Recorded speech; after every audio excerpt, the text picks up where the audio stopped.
Hello, അസ്സലാമു അലൈക്കും. എന്താണ് എല്ലാവരുടെയും വിശേഷം? ഞാനിന്ന് വന്നിട്ടുള്ളത് കോഴി വളർത്തുന്ന എന്നെപ്പോലെയുള്ള വീട്ടമ്മമാർ അറിഞ്ഞിരിക്കേണ്ട ചില പ്രധാന കാര്യങ്ങൾ പറഞ്ഞു തരാൻ വേണ്ടിയാട്ടോ.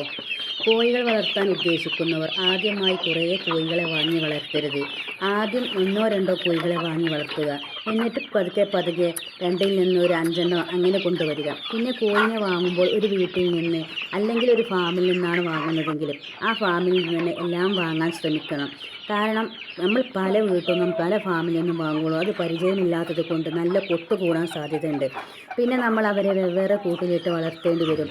അല്ലെങ്കിൽ കൊത്തുകൂടി കണ്ണിലും മൂക്കിലും ഒക്കെ മുറിയാവും. പക്ഷേ എൻ്റെ കോഴികൾക്ക് അങ്ങനത്തെ ഒരു പ്രശ്നവും ഇതുവരെ ഉണ്ടായിട്ടില്ല കേട്ടോ. പിന്നെ നമ്മൾ രണ്ട് സ്ഥലത്തുനിന്ന് കോഴി വാങ്ങുമ്പോൾ കഴിയുന്നതും അവരെ സെപ്പറേറ്റ് ആക്കി ഇട്ട് കൂട്ടിലിടുന്നതാണ് നല്ലത്. കാരണം ചിലപ്പോൾ നമ്മൾ ഒരു വീട്ടിൽ നിന്നും വാങ്ങിയ കോഴിക്ക് എന്തെങ്കിലും അസുഖമുണ്ടെങ്കിൽ അത് മറ്റേ കോഴിക്കും ബാധിക്കും. അപ്പം നമ്മൾ അവരെ സെപ്പറേറ്റ് ആക്കിയിടുന്നതാണ് ഏറ്റവും നല്ലത്. കുറച്ച് ദിവസം അങ്ങനെ കേട്ട് നമ്മൾ നല്ലോണം നിരീക്ഷിക്കുക. കുഴപ്പമില്ലാന്ന് കാണുകയാണെങ്കിൽ പതുക്കെ പതുക്കെ എല്ലാവരെയും ഒരുമിച്ചാക്കാം. ഞാനിപ്പോൾ ഇത് പറയാനുള്ള കാരണം ഇപ്പം കോഴികൾക്ക് പല അസുഖമുള്ള സമയമാണ്. അപ്പോൾ നമ്മൾ കൊണ്ടുവന്ന കോഴിക്ക് അസുഖം ഉണ്ടോയെന്നോ ഇല്ലോയെന്നോ നമുക്കറിയില്ല. നമ്മൾ വാങ്ങുന്ന വീട്ടിലുള്ളവർക്കും അറിയില്ല. അസുഖം എന്ന് പറഞ്ഞാൽ പെട്ടെന്ന് വരുന്നതാണ്. ചിലപ്പോൾ ഇന്നലെ വരെ തുള്ളിച്ചാടി നടന്ന കോഴികളായിരിക്കാം. നേരം വെളുത്ത് നോക്കുമ്പോൾ ചിലപ്പോൾ തൂങ്ങി നിൽക്കും, അല്ലെങ്കിൽ ചിറക് കാന്നി നിൽക്കും, അല്ലെങ്കിൽ ചോര കാഷ്ടിക്കും. ഇങ്ങനെയൊക്കെ ഉണ്ടാകും. അതുകൊണ്ടാണ് ഞാൻ പറഞ്ഞത് കോഴികളെ സെപ്പറേറ്റ് ആക്കിയിടണമെന്ന്. പിന്നെ തുടക്കക്കാർ ആദ്യം തന്നെ തോനെ കോഴികളെ വാങ്ങാതെ നിൽക്കുന്നതാണ് നല്ലത്. ആദ്യം നമ്മളൊരു 5 കോഴിനൊക്കെ വളർത്തി പിന്നെ അതിലെ പെടക്കോഴിയൊക്കെ മുട്ടയിടുമല്ലോ.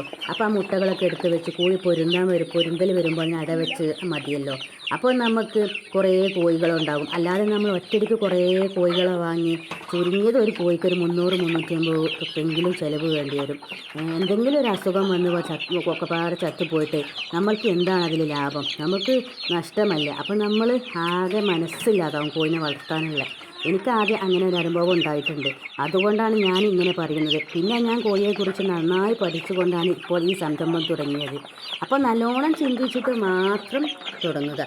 ഇപ്പോൾ എൻ്റെ അടുത്ത് 10-60 കോഴികളുണ്ട്. പിന്നെ നമ്മൾ അവർ കുടിക്കുന്ന വെള്ളത്തിലും ഭക്ഷണത്തിലും ഒക്കെ മഞ്ഞൾ കലക്കി ചേർക്കുക. ഒന്നും ചേർത്തിട്ടില്ലെങ്കിലും ആഴ്ചയിൽ ഒരു ദിവസമെങ്കിലും ചേർക്കുക. അപ്പോൾ അങ്ങനെ പെട്ടെന്ന് അസുഖം വരില്ല. പിന്നെ എന്നും കോഴിക്കൂട് വൃത്തിയാക്കുന്നത് നല്ലതാണ്. അതുപോലെ അവർക്ക് തീറ്റ കൊടുക്കുന്ന പാത്രം എന്നും വൃത്തിയാക്കുക. ഇങ്ങനെയൊക്കെ ചെയ്താൽ തന്നെ കുറേ അസുഖം പെട്ടെന്ന് വരാതിരിക്കും. അപ്പോൾ ഇന്നത്തെ വീഡിയോ ഇത്രയൊക്കെ ഉള്ളൂ. വീഡിയോ ഇഷ്ടപ്പെട്ടാൽ ലൈക്ക്, ഷെയർ, കമൻറ്റ്, സബ്സ്ക്രൈബ് ചെയ്യുക കേട്ടോ.